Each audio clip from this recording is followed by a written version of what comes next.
Dear students, in previous class we have discussed about the physical properties and chemical properties of furan. आज हम बात करेंगे thiols और we can say that thiophene, यानी कि thiols और थायोफिन्स की इंट्रोडक्शन और स्ट्रक्चर हम प्रीवियस लेक्चर्स में कर चुके हैं। आज यहाँ पे हम बात करेंगे प्रिपरेशन की, how we can prepare thiophene and its derivative and the chemical properties of thiophene और थायोल। थायोल है वो क्या है, IUPAC नॉमेनक्लेचर है इसका, और थायोफिन है वो कॉमन नेम है। तो जैसे कि नॉर्मली हम अक्रेंस कहाँ होती है थायोल्स की, जब कोल तार का डिस्टिलेशन करते हैं। कोल तार का डिस्टिलेशन करते वक्त कुछ फ्रैक्शंस होते हैं, जैसे अलग अलग पार्ट में, जैसे ऑयल एंड वाटर का सॉल्यूशंस होता है, दो अलग अलग लेयर होती है। इसी तरह जब कोल तार का डिस्टिलेशन करते हैं तो जो कंप्लीट सॉल्यूशन होता है हमारे पास वो फ्रैक्शंस में बंटा हुआ होता है, कहीं लाइट ऑयल्स, हैवी ऑयल्स का। तो कोल तार के डिस्टिलेशन के टाइम पे जो लाइट ऑयल का फ्रैक्शन जो होता है, उस फ्रैक्शन में थायोल्स है वो अक्रेंस होती है। लाइट ऑयल्स में थायोल परसेंट होता है। तो जब हम बेंजीन आइसोलेट करते हैं इससे, कोल तार के लाइट ऑयल में बेंजीन भी होता है वहाँ पे, जब बेंजीन की आइसोलेशन करते हैं तो बेंजीन के आइसोलेशन के साथ साथ थायोल भी आइसोलेट हो जाता है और बेंजीन के साथ आ जाता है। ऐसे इम्प्योरिटी आ जाता है वहाँ पे। तो ऐसे इम्प्योरिटी आ जाता है तो अब हमें अलग करना है। अगर बेंजीन को जैसे आइसोलेट कर रहे हैं तो बेंजीन को प्योरीफाई करना है तो वहाँ थायोल्स को क्या करना पड़ेगा, अलग करना पड़ेगा। तो जब बेंजीन के साथ आइसोलेट हो जाता है ये ऐसे इम्प्योरिटी बेंजीन के लिए, तो अब फिर हम उसके साथ क्या करते हैं, इसको कंसनट्रेटेड सल्फ्यूरिक एसिड डाल देते हैं इस मिक्सचर में। जैसे सल्फ्यूरिक एसिड डालते हैं तो वहाँ पे बेंजीन्स के पहले थायोल है वो किस में कन्वर्ट हो जाएगा, थायोल्स है वो सल्फ्यूरिक एसिड्स के साथ रिएक्ट करके सल्फोनिक एसिड्स में कन्वर्ट हो जाएगा। यहाँ पे हेयर टू सेकेंड पोजीशन पे यहाँ पे सल्फोनिक ग्रुप लग जाएगा, क्योंकि ड्यूरिंग सल्फोनेशन क्या होता है, ये भी एक तरह से सल्फोनेशन भी क्या है, इलेक्ट्रोफिलिक सब्स्टिट्यूशन रिएक्शन होती है यहाँ पे।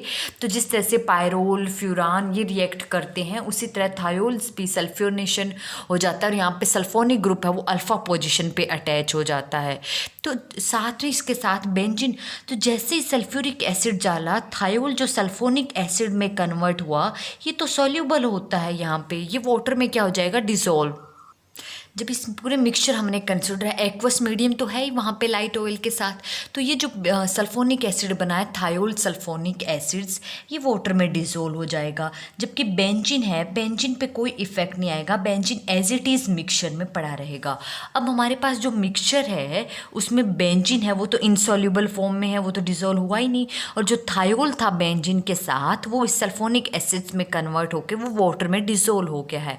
अब जब हम इस सॉल्यूशन को सॉल्यूशन को फिल्टर करेंगे तो ड्यूरिंग फिल्ट्रेशन जो और एज रेजिड्यू रहेगा वो तो बेंजीन रह जाएगा, और फिल्ट्रेट में क्या चला जाएगा, ये सल्फोनिक एसिड्स जो है थायोल्स का वो चला जाएगा। अब हमें थायोल्स रिकवर करना है इस फिल्ट्रेट से, तो हम क्या करेंगे, इस सल्फोनिक ग्रुप को रिमूव करेंगे। और सल्फोनिक ग्रुप को रिमूव कैसे करेंगे, सेम जैसे डीसल्फोनेशन करते हैं सल्फोनिक एसिड्स ऑर्गेनोसल्फर कंपाउंड्स में हमने पढ़ा था। हम क्या करेंगे, इसको हीट करेंगे सुपर हीटेड स्टीम के साथ वाटर की प्रेजेंस में, तो वहाँ पे सल्फोनिक ग्रुप है वो रिमूव हो जाएगा और फिल्ट्रेट में से हमारे पास प्योर फॉर्म में क्या आ जाएगा, थायोल्स। तो थायोल अलग से प्योर फॉर्म में आइसोलेट हो गया और बेंजीन डिफरेंट वे में, इसी वे से डिफरेंट उसमें रेजिड्यू में ऐसे प्योर फॉर्म आइसोलेट हो गया।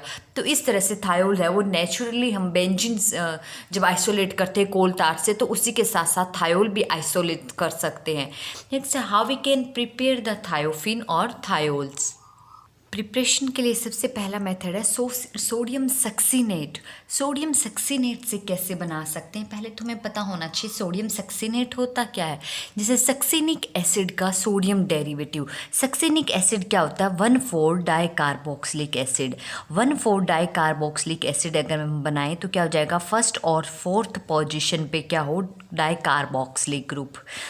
इस वे में तो यहाँ पे इसका सोडियम डेरिवेटिव है वो कैसा होगा, यहाँ पे जो हाइड्रोक्सी है उसकी जगह यहाँ पे क्या होगा, sodium. So the sodium succinate क्या हो गया, sodium derivative of succinic acids.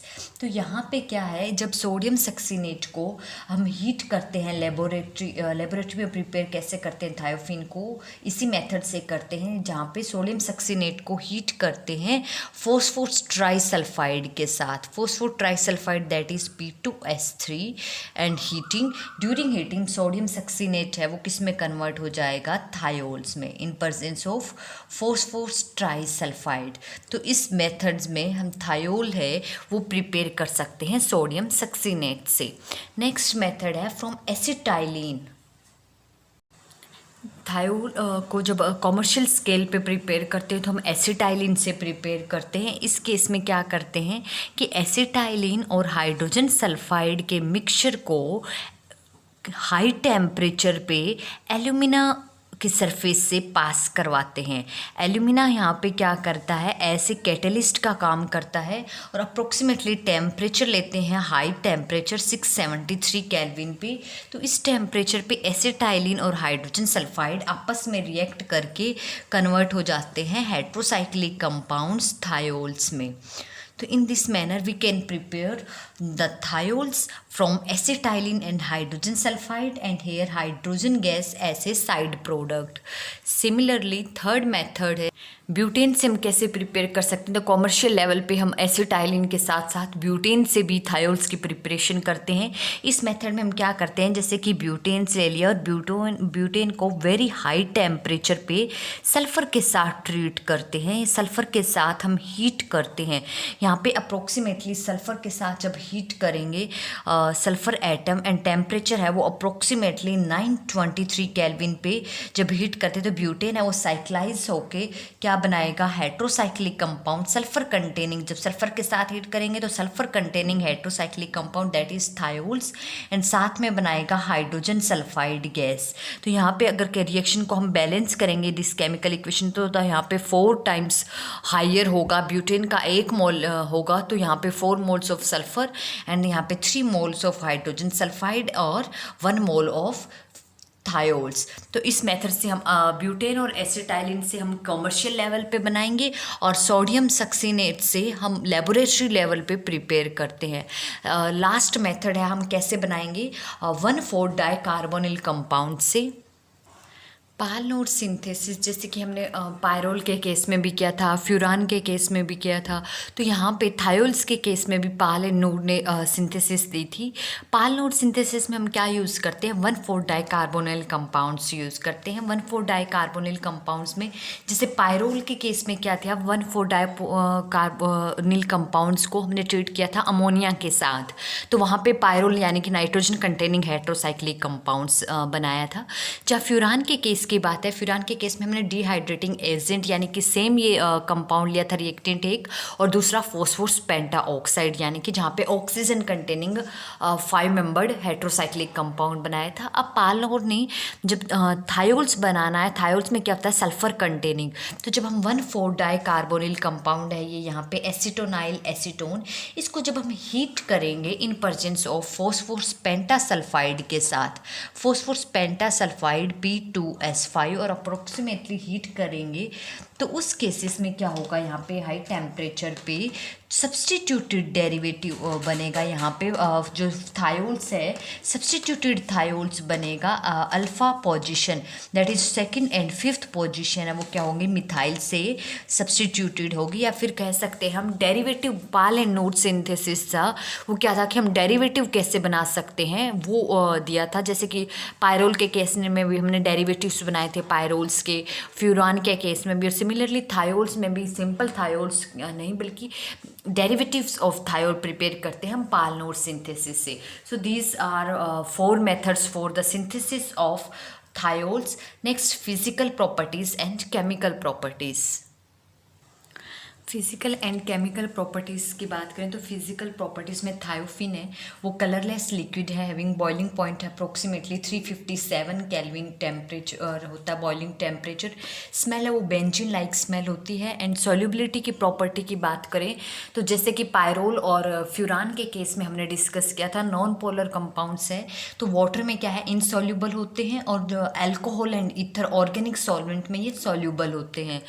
Next है chemical properties. Properties, chemical properties में जो कुछ एडिशन रिएक्शन शो करते हैं, जैसे हमने पायरोल और फ्यूरान के केस में डिस्कस की थी इलेक्ट्रोफिलिक सब्स्टिट्यूशन रिएक्शंस नेचर कैसा, एसिडिक एंड बेसिक नेचर, या फिर थर्ड कैटेगरी थी कि ऑक्सीडेशन में क्या प्रॉपर्टी है, रिडक्शन में क्या है, और नेक्स्ट की कब रिंग क्लीवेज होती है, या फिर लिथियम कंपाउंड ऑर्गेनोलिथियम कंपाउंड के साथ रिएक्शन क्या होती है। तो मेन यही पर्टिकुलर रिएक्शन है जो सेम हमने पायरोल और फ्यूरान के केस में डिस्कस की थी, वही थायोफिन के केस में डिस्कस करेंगे। तो सबसे मेन जो पहली है electrophilic substitution reaction, as we earlier discuss that thiophene due to its aromatic characters it also show electrophilic substitution reactions as in case of benzene. जैसे कि बेंजीन इलेक्ट्रोफाइल्स के साथ रिएक्ट करके सब्स्टिट्यूट हो जाता है, सिमिलर वे में thiophene भी इलेक्ट्रोफाइल के साथ सब्स्टिट्यूशन रिएक्शन देता है। और यहाँ पे सब्स्टिट्यूशन है, इलेक्ट्रोफाइल कहाँ अटैच होगा, as we discussed in case of pyrrole and furan, electrophile substitute होगा alpha position with respect to sulphur atom in case of thiols. सो जैसे कि हम कंपैरिजन भी कर रहे थे बेंजीन का, पायरोल और फ्यूरान का, कि ये सब क्या होते हैं, बेंजीन से हाईली एक्टिव होते हैं टुवार्ड्स इलेक्ट्रोफाइल। बट आपस में कंपेयर करें अगर हम पायरोल, फ्यूरान और थायोफिन, तो पायरोल और फ्यूरान से ज़्यादा रिएक्टिव होता है थायोफिन। तो यहाँ पे हमें थायोल नहीं, बल्कि थायोल मोर रिएक्टिव नहीं बल्कि लेस रिएक्टिव होता है towards electrophile as compare to other 5 membered heterocyclic. जैसे कि हमने किसकी बात की है अब तक, पायरोल और फ्यूरान की बात की है। तो पायरोल और फ्यूरान के कंपैरिजन में थायोल जो है वो लेस रिएक्टिव होता है टुवार्ड्स इलेक्ट्रोफाइल। तो जहाँ हमने पायरोल और फ्यूरान के केस में जो इलेक्ट्रोफिलिक सब्स्टिट्यूशन करवाते जैसे nitration, sulphonation, Friedel craft acylation या हेलोजिनेशन, तो बहुत माइल्ड कंडीशन लेके चल रहे थे। लेकिन थायोल्स के केस में थोड़ी स्ट्रॉन्ग कंडीशन लेके चलनी पड़ेगी as compare to furan and pyrrole. तो जैसे नाइट्रेशन की बात करते हैं, तो नाइट्रेशन में हम वहाँ पे क्या कर रहे थे, नाइट्रो एसिटाइल ग्रुप लेके चल रहे थे, लेकिन यहाँ हम नाइट्रिक एसिड लेंगे। तो ड्यूरिंग नाइट्रेशन नाइट्रिक एसिड, जब हम थायोल की रिएक्शन करवाते हैं नाइट्रिक एसिड के साथ इन प्रेजेंस ऑफ एसिटिक अनहाइड्रेट, तो वहाँ पे नाइट्रो ग्रुप है, नाइट्रो कंपाउंड NO2 पॉजिटिव ऐसे इलेक्ट्रोफाइल जनरेट होता है और वो थायोल के अल्फा पोजिशन पे सब्सटीट्यूट हो जाता है। We can say that second position पे। तो नाइट्रो ग्रुप से सब्सटीट्यूट हो जाएगा, नेम क्या हो जाएगा, थायोफिन है यहाँ पे, तो 2 नाइट्रो थायोफिन्स, और we can say that 2 nitro thiols. Similarly sulphonation के केस में हम क्या लेंगे, लास्ट 2 केसेस में हमने दोनों में डायरेक्ट सल्फर ट्राइऑक्साइड लिया था, क्योंकि एसिडिक कंडीशन में जो फ्यूरान और पायरोल है दोनों पॉलीमराइज हो जाते हैं, इसलिए हम एसिडिक कंडीशन को अवॉइड करते हैं। लेकिन due to less reactivity of thiophene, यहाँ पे हम एसिडिक कंडीशन है वो लेके चलेंगे। इलेक्ट्रोफिलिक कंडीशन है, इलेक्ट्रोफिलिक रिएजेंट है, वो थोड़ा स्ट्रॉन्ग लेके चलेंगे। तो ड्यूरिंग सल्फोनेशन यानी कि जब थायोल्स को हम ट्रीट करते हैं इन प्रेजेंस ऑफ सल्फ्यूरिक एसिड्स, तो वहाँ पे सल्फोनिक एसिड्स है वो बनेगा, और सल्फोनिक एसिड सल्फोनिक ग्रुप है वो कहाँ अटैच होगा, alpha with respect to sulphur atoms. तो यहाँ पे क्या हो जाएगा, थायोल्स 2 सल्फोनिक एसिड, और we can say that thiophene 2 sulphonic acids. Similarly in Friedel Crafts alkylation या असाइलेशन रिएक्शन में हम क्या करेंगे, acyl halide that is acetyl chloride in presence of Lewis acid stannous chloride के साथ जब ट्रीट करते हैं, तो यहाँ से असाइल ग्रुप ऐसे इलेक्ट्रोफाइल इस थायोफिन पे अटैक करेगा, और असाइल ग्रुप है वो अटैच हो जाएगा अल्फा पोजिशन पे। तो so we get here alpha substituted by acetyl group thiophene compounds. तो थायोफिन जो नेमिंग है वो क्या हो जाएगी, सेकंड पोजीशन पे क्या है, एसिटाइल, सो 2 एसिटाइल थायोफिन और 2 acetyl thiol. Similarly if we treat the thiols with formaldehyde in presence of acidic condition, पहले क्या होगा, फॉर्मेल्डिहाइड और एसिडिक कंडीशन में ये आपस में रिएक्ट करके यहाँ पे क्लोरोमिथाइल जो है वो इलेक्ट्रोफाइल जनरेट करेंगे। वो इलेक्ट्रोफाइल क्या करेगा, यहाँ पे थायोल्स रिंग पे अटैक करेगा और खुद सब्सटीट्यूट हो जाएगा हेयर CH2Cl। तो this is chloromethyl substituted thiols, और we can see that 2 second position पे क्या है, मिथाइल ग्रुप नहीं, मिथाइल के साथ क्लोरो भी है, so we can say that 2 chloromethyl thiophene और थायोल्स। नेक्स्ट रिएक्शन है हेलोजिनेशन। हेलोजिनेशन में जैसे कि ब्रोमिनेशन, क्लोरिनेशन या आयोडिनेशन करवाते हैं, तो जहाँ पे पायरोल के केस में तो टेट्रा सब्स्टिट्यूटेड, चारों पोजीशन पे हेलोजन सब्स्टिट्यूट हो रहा था। फ्यूरान के केस में है हम डायरेक्ट हेलोजिनेशन कर ही नहीं सकते थे, पूरी रिंग है वो क्लीव हो जाती है और रिंग क्लीवेज प्रोडक्ट मिलता है, हमें हेलोजिनेटेड प्रोडक्ट मिलता ही नहीं है। उस केस में भी हम इनडायरेक्ट मेथड यूज़ करते हैं हेलोजिनेशन करने के लिए। यहाँ पे फ्यूरान थायोल्स जो है एज़ कम्पेयर टू फ्यूरान्स, वो क्या होता है, थोड़ा लेस रिएक्टिव होता है। तो इस केस में रिएक्शन है वो इतनी वायलेंट या इतनी विग्रस नहीं होती है, तो यहाँ पे थोड़ी हाईली रिएक्टिव होती है, जिसकी वजह से थायोल्स है वो क्या होता है, टेट्रा नहीं बल्कि डाई सब्स्टिट्यूटेड डेरिवेटिव मिलता है हमें हेलोजन का। यहाँ पे तो डाई हेलोजिनेटेड थायोल्स मिलता है। अगर हमें मोनो हेलोजिनेशन करवाना है थायोल्स पे, मोनो हेलोजिनेशन के लिए कुछ अलग मेथड है, वो डिस्कस करेंगे। मोनो हेलोजिनेशन के यहाँ पे 3 मेथड है। तीनों मेथड में सबसे पहला मेथड है कि अगर हम थायोल्स को ट्रीट करते हैं थायोनाइल क्लोराइड के साथ। थायोनाइल क्लोराइड्स क्या होता है, दैट इज़ सल्फर SO2Cl2। जब थायोनाइल क्लोराइड के साथ हीट करते हैं अप्रोक्सीमेटली 243 केल्विन तक, तो वहाँ पे थायोनाइल क्लोराइड्स में से जो क्लोरीन पार्ट है ग्रुप ऐसे इलेक्ट्रोफाइल, वो थायोल की अल्फा पोजीशन पे सब्स्टिट्यूट हो जाता है। तो इस तरह से सिर्फ और सिर्फ मोनो हेलोजिनेशन होगा, यहाँ पे डाई हेलोजिनेशन नहीं होगा। So we can prepare the mono halogenated derivative of thiols by simply reacting the thiols with thionyl chlorides. Second method है कि अगर हम थायोल्स की ट्रीट करें एन ब्रोमो सक्सिनिमाइड के साथ। अब एन ब्रोमो सक्सिनिमाइड क्या होता है, जैसे कि हमें पता है सक्सिनिक एसिड्स, सक्सिनिक एसिड्स का मैंने बताया था, सक्सिनिक एसिड्स होता है 1,4 डाइकार्बोक्सिलिक एसिड। 1,4 डाइकार्बोक्सिलिक एसिड अगर हम बनाएं तो किस केस में होगा, C double bond OH and here C double bond OH। ये है 1,4 डाइकार्बोक्सिलिक एसिड और we can say that succinic acids. अब हमें सक्सिनी इमाइड बनाना है। अमाइड क्या होता है, अमाइड होता है C double bond O NH2, ये ग्रुप होता है। इमाइड ग्रुप होता है कि जो NH2 ग्रुप है यहाँ पे अमाइड में, उसका एक हाइड्रोजन है वो फिर से अदर ग्रुप से रिप्लेस हो जाए, उसे बोलते हैं इमाइड ग्रुप। तो अब हमें सक्सिनी इमाइड बनाना है, यानी कि इसी सक्सिनिक एसिड से ही इमाइड। तो हम क्या करेंगे, जैसे एक मान लो यहाँ से रिप्लेस होके और ये NH2 में अगर कन्वर्ट हो जाए तो दूसरा इमाइड, अमाइड नहीं बोला है, सक्सिनी अमाइड। अमाइड होता तो सिर्फ ये होती, सक्सिनी इमाइड बोला है, तो एक हाइड्रोजन ओ रिप्लेस हो जाएगा यहाँ से ऐसे वोटेज के साथ, और सक्सिनी अमाइड का फॉर्मूला क्या होगा, so this is succinimide. अब किसके साथ बोला है, N bromo succinimide. N bromo succinimide है कि सक्सिनिमाइड में जो नाइट्रोजन है, नाइट्रोजन पे ब्रोमीन ग्रुप लगा है, तो ये एक हाइड्रोजन और रिप्लेस होके यहाँ पे क्या है, ब्रोमो ग्रुप। क्लियर है। तो this is the chemical formula of और chemical structure of N bromo succinimide. जब हम थायोल की रिएक्शन करवाते हैं एन ब्रोमो सक्सिनिमाइड्स के साथ, तो सिंपली क्या होगा, यहाँ एन ब्रोमो सक्सिनिमाइड्स के साथ रिएक्ट करके जो एन ब्रोमो सक्सिनिमाइड का ब्रोमीन है वो सब्स्टिट्यूट हो जाएगा थायोल्स में हाइड्रोजन के साथ अल्फा पोजिशन पे, और यहाँ से जो हाइड्रोजन सब्स्टिट्यूट हुआ है वो इस एन ब्रोमो सक्सिनिमाइड के साथ चला जाएगा और क्या बना देगा, सिंपल सक्सिनिमाइड्स। क्लियर है। तो इस मेथड से हम मोनो हेलोजिनेटेड डेरिवेटिव बना सकते हैं थायोफिन का, simply by treating the thiophene with N bromo succinimide. Similarly third method है कि अगर हम थायोल्स की ट्रीटमेंट करते हैं, थायोफिन की ट्रीटमेंट करते हैं आयोडीन के साथ इन presence of mercury oxide. Mercury oxide के साथ ऐसे कैटलिस्ट जब ट्रीट करते हैं तो वहाँ पे भी आयोडीन है वो सब्स्टिट्यूट हो जाएगा सिर्फ और सिर्फ एक पोजीशन पे, दैट इज़ अल्फा सब्स्टिट्यूटेड। तो here in this case we can also prepare the mono halogenated derivative, that is mono iodine बनाना है तो हम आयोडीन के साथ रिएक्ट करवाएंगे इन मर्करी ऑक्साइड की प्रेजेंस में। अगर हमें क्लोरो डेरिवेटिव बनाना है मोनो हेलोजिनेटेड तो हम थायोनाइल क्लोराइड के साथ।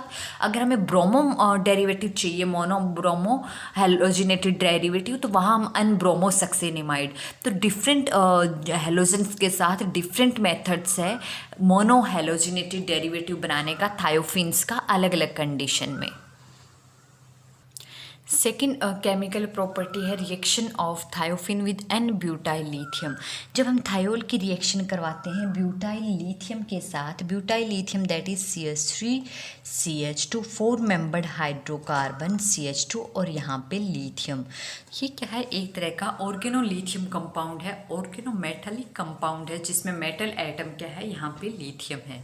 तो इस केस में जैसे कि हमने फ्यूरान के केस में भी डिस्कस किया था, फ्यूरान के केस में भी सेम तरीके से रिएक्शंस होती है। जब हम ऑर्गेनोलिथियम के साथ ट्रीट करवाते हैं तो ऑर्थोलिथिएशन हो जाती है यहाँ और इसमें भी थायोल्स के केस में भी ऑर्थोलिथिएशन हो जाती है। अब यहाँ पे जबकि पायरोल के केस में है वो ऑर्थोलिथिएशन नहीं होती। यहाँ पे एक मेन इम्पॉर्टेंट थिंग है, जैसे सेम रिएक्शन शो करता है यहाँ पे फ्यूरान के केस में भी। अगर हम सेम कंडीशन लें, N butyl lithium here C4H9 and lithium, तो सेम प्रोडक्ट है वो यहाँ बनेगा हेयर फ्यूरान की ये पोजीशन है सेकंड, ये लिथिएशन हो जाती है यहाँ पे भी साइड प्रोडक्ट है वो क्या मिलेगा, C4H10 सिंपल ब्यूटेन। यहाँ पे भी साइड प्रोडक्ट है वो C4H10 सिंपल। जबकि पायरोल के केस में है वो ऑर्थोलिथिएशन नहीं होती है। पायरोल के केस में यहाँ पे क्या हो जाता है कि लिथियम डेरिवेटिव बनता है, लिथियम पायरोलेट अनायन बनता है। ऐसा क्यों, ऐसा क्या रीज़न है, यहाँ इस केस में रिएक्शन है वो अलग डिफरेंट क्यों होती है। जैसे अगर हम बात करें यहाँ नाइट्रोजन हेयर, यहाँ पे लिथियम नाइट्रोजन पे यहाँ पे क्या होता है, negative charge here, H positive का अब्स्ट्रैक्शन हो जाता है और यहाँ पे क्या बनता है, C4H10 ऐसे साइड प्रोडक्ट। तो मोस्ट इंपॉर्टेंट रिएक्शन है ये ऑर्गेनोलिथियम के साथ heterocyclic compounds, 5 membered heterocyclic compound which contain 1 hetero atom. तो जब फ्यूरान और थायोफिन है वो सिमिलर बिहेवियर शो करते हैं, जबकि पायरोल के केस में प्रोडक्ट है वो डिफरेंट होता है। ऐसा क्यों? अब मेन चीज़ आती है ऑर्गेनोलिथियम पार्ट। ऑर्गेनोलिथियम में यहाँ पे क्या होता है, मेटल एटम है। मेटल एटम क्या होते हैं, हाईली इलेक्ट्रोपॉजिटिव आते हैं, यानी कि टेंडेंसी होती है इलेक्ट्रॉन डोनेट करने की। तो जहाँ पे ये ऑर्गेनोलिथियम कंपाउंड है तो जो डायरेक्ट लिंकेज है कार्बन और लिथियम के बीच में वो हाईली आयनिक होती है कैरेक्टर में। जो बॉन्डेड इलेक्ट्रॉन है वो लिथियम से दूर होते हैं because highly electropositive character of metal atom, जिसकी वजह से ऑर्गेनोमेटालिक कंपाउंड में हमेशा जो मेटल एटम है उस पर क्या होता है, पार्शियल पॉजिटिव चार्ज, और जो मेटल एटम जिस कार्बन के साथ कनेक्टेड है उस कार्बन पे क्या होता है, पार्शियल नेगेटिव चार्ज। तो ऑर्गेनोमेटालिक कंपाउंड में जो अल्काइल पार्ट होता है वो ऐसे न्यूक्लियोफाइल काम करता है और जो मेटल एटम है वो ऐसे इलेक्ट्रोफाइल काम करता है। तो यहाँ पे फ्यूरान और थायोफिन के केस में जो रिएक्शन होती है वो सिमिलर होती है, जैसे इलेक्ट्रोफिलिक रिएक्शंस होती है। जो इलेक्ट्रोफाइल पार्ट है यहाँ पे लिथियम पॉजिटिव वो सब्स्टिट्यूट हो जाता है इस electrophilic position that is alpha position के विद रिस्पेक्ट टू। क्लियर है? और जब सब्स्टिट्यूट होता है लिथियम यहाँ सब्स्टिट्यूट होगा तो H जो निकलेगा H पॉजिटिव वो इस ब्यूटाइलेट अनायन के साथ, ब्यूटाइल पार्ट के साथ कनेक्ट होके ऐसे ब्यूटेन साइड प्रोडक्ट निकल जाएगा। लेकिन पायरोल के केस में क्या होता है कि पायरोल जो है वो स्लाइटली एसिडिक होता है नेचर में ड्यू टू दिस प्रोटोन। जैसे कि हमने केमिकल प्रॉपर्टीज़ प्रीवियस लेक्चर्स में बात की जहाँ पे पायरोल की केमिकल प्रॉपर्टी डिस्कस की थी कि पायरोल का जो नेचर है वो कैसा होता है, स्लाइटली एसिडिक बिहेवियर होता है। ये अपना H पॉजिटिव डोनेट कर देता है अगर कोई साथ में ऐसा रिएजेंट हो जिसकी टेंडेंसी हो H पॉजिटिव एब्स्ट्रैक्ट करने की। ये क्यों डोनेट कर देता है, क्योंकि H पॉजिटिव डोनेट करने के बाद जो पायरोलेट अनायन बनता है वो ज़्यादा रेजोनेंस स्टेबलाइज होता है एज कम्पेयर टू पायरोल। तो इसके टेंडेंसी होते हैं अगर कोई भी साथ में रिएजेंट है, अगर उस रिएजेंट की कैपेबिलिटी है प्रोटोन अब्स्ट्रैक्ट करने की, तो कैपेबिलिटी प्रोटोन अब्स्ट्रैक्ट करने तो ये ईजिली अपना प्रोटोन दे देता है।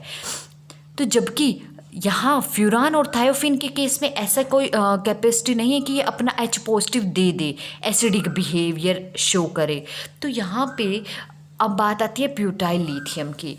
ऑर्गेनोमेटालिक कंपाउंड जितने भी होते हैं उनमें अल्काइल पार्ट होता है वो ऐसे न्यूक्लियोफाइल काम करता है और उस पर नेगेटिव चार्ज होता है, और इस अल्काइल पार्ट की टेंडेंसी होती है प्रोटोन अब्स्ट्रैक्ट करने की। अगर साथ में कोई भी रिएजेंट है उसमें अगर थोड़ा सा भी एसिडिक प्रोटोन है तो ये इजिली वो प्रोटोन अब्स्ट्रैक्ट करके और खुद किस में कन्वर्ट हो जाएगा, सिंपल हाइड्रोकार्बन में कन्वर्ट हो जाता है। तो यहाँ पे क्या हो रहा है, ये थायोफिन और फ्यूरान के साथ तो सिंपल लिथिएशन हो रहा है, इलेक्ट्रोफिलिक रिएक्शन शो कर रहा है, एक तरह से इलेक्ट्रोफाइल पार्ट है वो सब्सटीट्यूट हो रहा है, क्योंकि थायोफिन और यहाँ पे इतना प्रोटोन है वो इतना एसिडिक बिहेवियर नहीं है, जबकि इस केस में प्रोटोन है वो एसिडिक नेचर का है।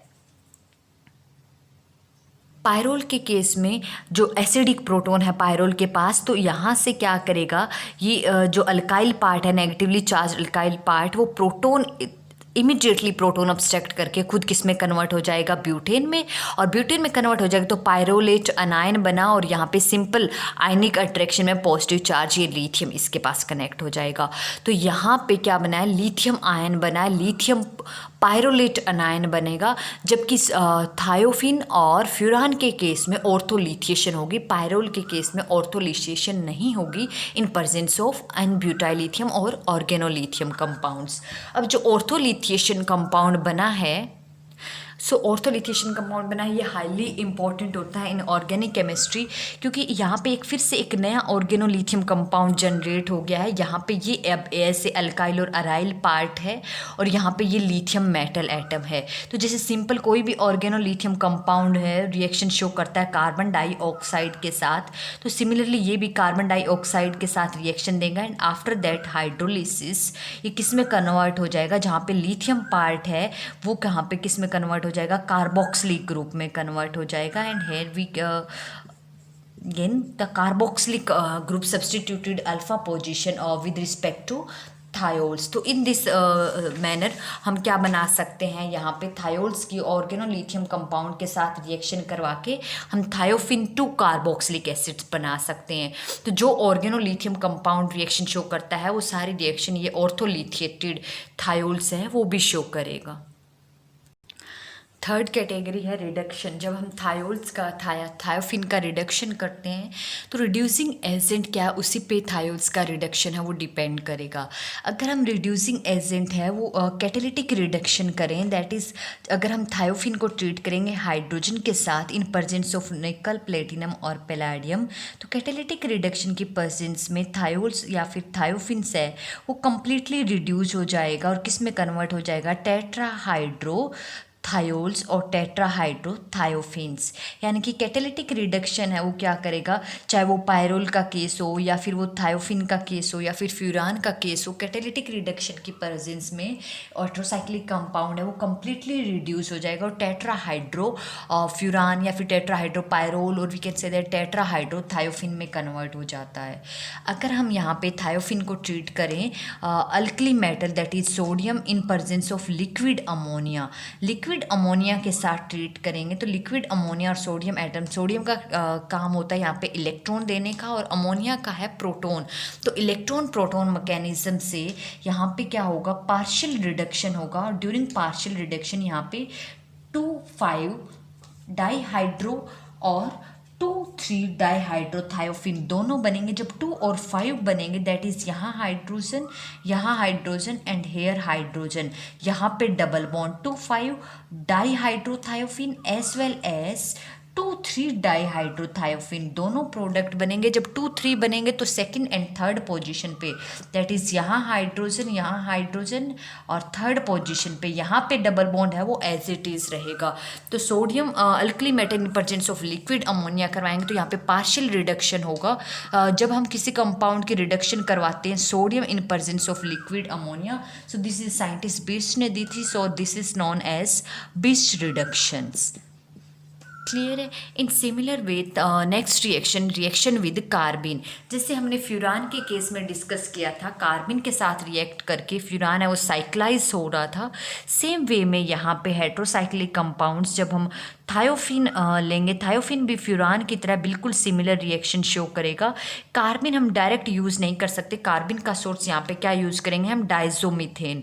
डाइजोमीथेन है वो रेजोनेटिंग स्ट्रक्चर की तरह शो करता है, और डाइजोमीथेन है ड्यूरिंग हीटिंग वहाँ पे डिकम्पोज हो जाता है कार्बिन में।